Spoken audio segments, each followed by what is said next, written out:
Hey everyone, welcome back to the deep dive.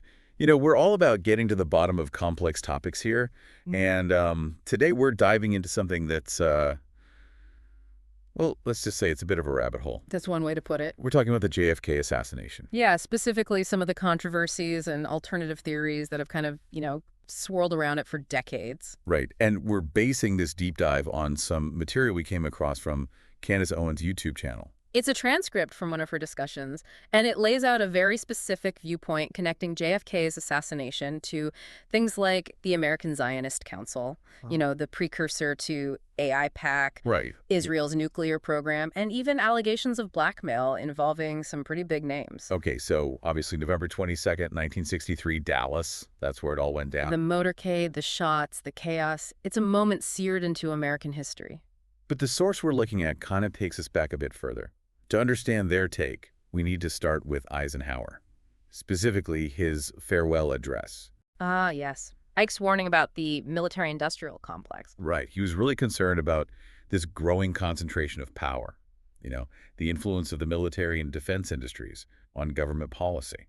And he wasn't just talking about spending. He was talking about the potential for, as he put it, unwarranted influence. Yeah, he even said something about the disastrous rise of misplaced power, like this possibility of unelected forces wielding huge influence behind the scenes. Which kind of ties into the idea of the deep state, right? That's a term you hear a lot these days. Exactly. And this is important because it sets the stage for how the source frames JFK's own views on war and peace. They point to his speech at American University in June of '63, Just a few months before Dallas. where he talks about the need to pursue peace, even though, as he said, it does not have the drama of the next war. He really pushed for a reevaluation of, well, everyone's attitude, including America's, when it came to the Cold War. It seemed like he was advocating for a less, I don't know, a less antagonistic approach. And that leads us to a big question the source raises. Why is talking about JFK's assassination often met with so much resistance?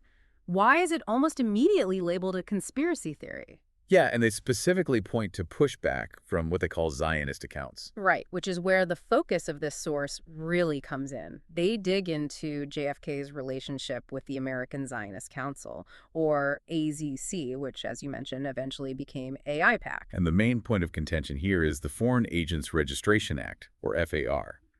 Basically, it requires anyone working on behalf of a foreign government to register with the DOJ. It's all about transparency, making sure that foreign influence on American policy is out in the open. Like, if a lobbyist is pushing a certain agenda, Yeah. you have the right to know if they're being bankrolled by a foreign power. Yeah. It just adds a layer of understanding. Transparency, accountability, those are the goals. Now, in 1949, the AZC had been involved in lobbying for Israel's cause. So, according to the source, things got pretty interesting in October of '62. Oh yeah, this is where that timeline the source lays out gets really detailed. So, the Assistant Attorney General apparently tells Robert F. Kennedy, JFK's brother, about their plan to ask the AZC to register under FAR. And then just a month later, in November, the DOJ officially orders them to do it. They specifically mention that the AZC is getting funds from the American section of the Jewish Agency for Israel. Which, on the surface, seems pretty straightforward, right? If you're getting money from a foreign entity to influence U.S. policy, you got to register. That's the law. Right. But then things get a little more complicated. In December, the president of the AZC, Rabbi Irving Miller, asked for like a 4-month delay. A 120-day delay, to be precise. There were all these questions of fact and of relationships that needed to be sorted out first. Which is kind of curious, right? Why all the fuss over a transparency measure? That's what the source keeps coming back to. And within that delay period, in January '63, AIPAC is founded by Isaiah Keenan. Almost like they were, I don't know, restructuring to avoid FA or something. That's a possibility the source brings up. But even so, according to a DOJ memo from late January, the Justice Department wasn't backing down. They still wanted the AZC to register, regardless of what they called themselves. Which is when, according to the source, the pressure really started to ramp up. They talk about articles in the press that seem to be trying to sway public opinion against the DOJ's actions. Like one in the Wall Street Journal that apparently suggested there would be, negative reactions from the Jewish community if they pushed this FAR thing. If these claims are true, it does seem like there was an effort to, well, influence the situation, let's say. Yeah, and it wasn't just the media. The source even mentions a letter from then Congressman Donald Rumsfeld. Rumsfeld, wow. Expressing concern about how going after the AZC might be perceived by Jewish Zionist voters. Mm-hmm. So you can see how politically sensitive this whole thing was becoming. It was a delicate situation for sure. But apparently the DOJ didn't budge. They kept pushing for registration, and the source even says that FBI Director Hoover considered getting involved. J. Edgar Hoover. Now, that's a name that carries some weight. And by October 63, just weeks before the assassination, the DOJ was really turning up the heat. They gave the AZC 72 hours to respond. Okay, so tensions are running high, and then there's this meeting on October 17th. Just 6 days before JFK is killed. And according to the source, the AZC basically argued that if they had to register under a FARA, it would be the end of the Zionist movement in America. This source quotes them as saying it would eventually destroy the Zionist movement. Which again begs the question, why such strong opposition to simply being transparent about their funding? What exactly were they so afraid of revealing? It's one of the big mysteries the source keeps circling back to. It definitely makes you wonder. Absolutely. And then the source shifts gears to another area of potential conflict for JFK, Israel's nuclear program. Specifically, the Dimona reactor. Right.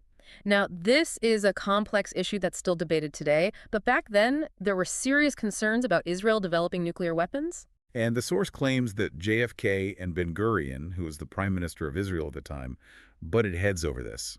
Apparently, there was some serious tension between them. A lot of the details are still classified, but the source points out that even Gaddafi mentioned this conflict in some of his speeches, which kind of shows how widely known it was, at least in certain circles. Right. And then, of course, JFK is assassinated and LBJ takes over. And things change dramatically, right? Yeah, the source describes LBJ as basically the opposite of JFK when it came to Israel. He was a staunch supporter.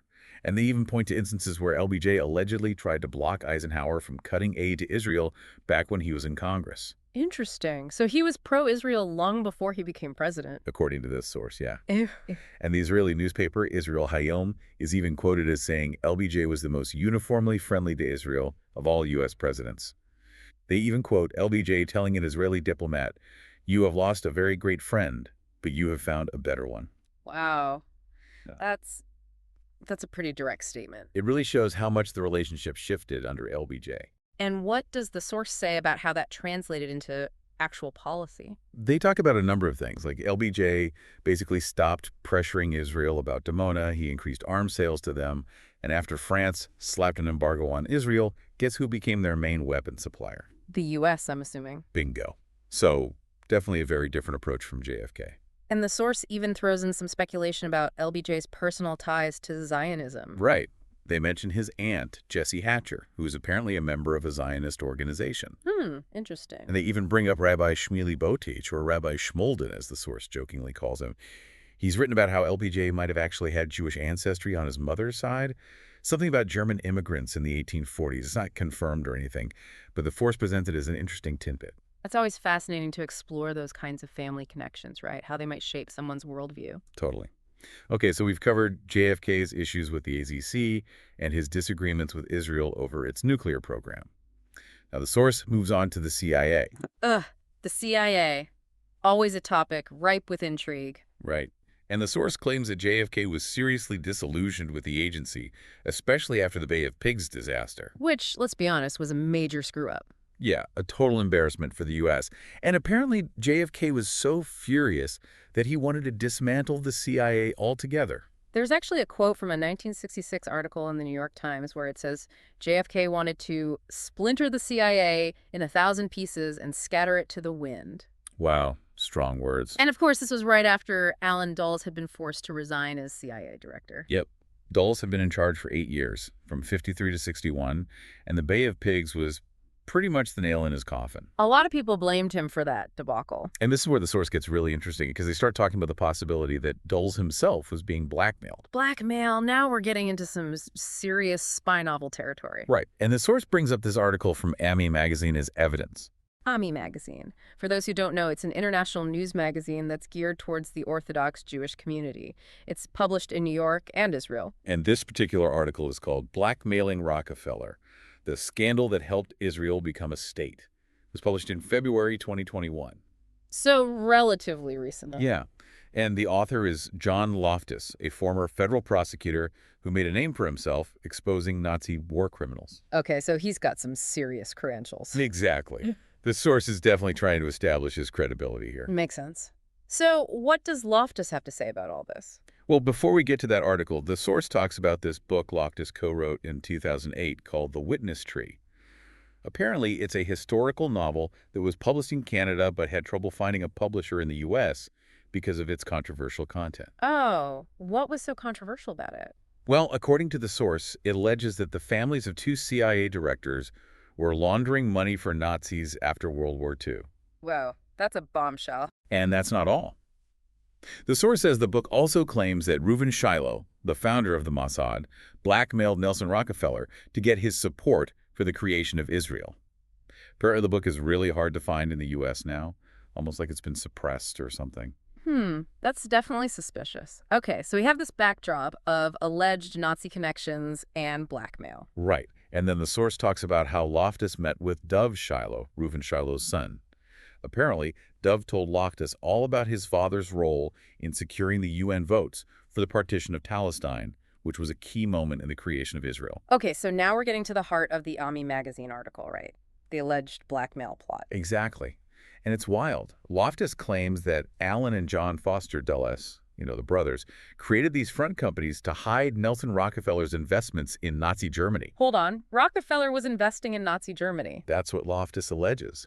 And not only investing, but supplying Hitler with oil during the war, which, if true, would be massive. Yeah, that would be treasonous. And to make matters even worse, the source says Loftus claims that Prescott Bush, George H.W. Bush's father, was involved too. What? How? Well, Loftus says Bush was basically used as a fall guy. He was put on the boards of these front companies to make it look like he was the one calling the shots, when in reality it was all Rockefeller. So this whole thing was designed to protect Rockefeller's reputation. And his fortune, presumably. But here's the kicker. The source says Loftus found out all this from Reuven Shiloh back in 1982. Apparently, Shiloh had been blackmailing the Dulles brothers and Rockefeller with this information. But how did Shiloh get his hands on this information in the first place? Well, the source says Loftus claims that Eleanor Dulles, the sister of Alan and John Foster, was the one who spilled the beans. Eleanor Dulles, why would she do that? Apparently, she was really bitter about her brother's dealings with the Nazis, especially because her husband, who was Jewish, had committed suicide. She blamed his death on her brother's association with their German clients. So she wanted revenge. That's what Loftus suggests. And she had access to all sorts of incriminating documents, including Nazi codes, which she gave to Shiloh. And Shiloh used this information to blackmail the Dulles brothers and Rockefeller into supporting the creation of Israel? That's the gist of it, yeah. The Ami magazine article basically concludes that America was occupied via blackmail, thanks to the Rockefellers and their influence, especially in areas like education. Wow. That is a bold claim. It's a pretty wild story, right? And the source doesn't stop there. They go on to talk about Wikipedia. Wikipedia, what does an online encyclopedia have to do with all of this? Well, the source claims that there's been a coordinated effort by pro-Israel groups to train people to become Wikipedia editors, specifically so they can influence the content on topics related to Israel and Palestine. Like trying to control the narrative. Exactly. The source even mentions a video clip of a future Israeli prime minister talking about this kind of thing. It's all about shaping public perception, according to the source. It's interesting how they connect this to the bigger picture of influence and control. Right. And at the end of the day, the source says they're just trying to raise awareness, especially among Jewish Americans. They want people to think critically about these issues and to be aware of the ways they might be being influenced. It's a call for vigilance, essentially. Don't just accept what you're told. Question everything. Exactly. So that's the gist of this deep dive. We've covered a lot of ground, from JFK's conflicts with the AZC in Israel to the alleged blackmail plot involving the Rockefellers, the Dulles brothers, and even Prescott Bush. And let's not forget the claims about Wikipedia manipulation. Right. It's a lot to process. And it's important to remember that these are all just claims based on a specific source. Always a good idea to be skeptical and to do your own research. There are always multiple sides to every story. Definitely. But even if you don't buy into everything the source is saying, I think it does raise some important questions about foreign influence, transparency, and the hidden forces that might be at play behind the scenes of major historical events. It makes you wonder what other events might deserve a closer look with this kind of lens. What other hidden agendas might be lurking beneath the surface of history? It's something to think about, for sure. It really is. And on that note, we'll leave you to ponder those questions. Thanks for joining us for another deep dive. Until next time, stay curious. And stay skeptical.